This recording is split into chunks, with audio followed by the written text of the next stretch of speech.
hasiko safe. Serikali kupitia Wizara ya Madini imetangaza mchakato wa kupatikana kwa haraka kwa leseni za uchimbaji madini katika kaunti ya Taita Taveta baada ya wachimbaji madini kusubiri kwa muda mrefu. Katibu katika wizara hiyo Harry Kimtai akizungumza huko Kishushe wakati wa kutiwa saini mkataba wa uchimbaji madini kati ya kampuni ya Devki na shamba la kijamii la Kishushe, anasema serikali iko tayari kuhakikisha sekta ya uchimbaji madini inaboreshwa.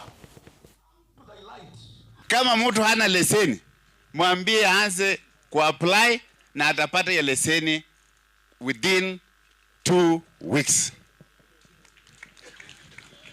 Lakini wale wataki kujiandikisha, sisi wenyewe tutakuja tuhakikishe kwamba wewe uko wapi na tutakupatia leseni. Ikiwanda si kazi ya serikali, sio employment, kupatia employment, hapana. It is supposed to be private sector, supposed to be industry. Kazi ya serikali to privatize everything. Hata ile factory iko lazima serikali, they should think and sell it off, because all ile government projects or government factories cannot run profitability.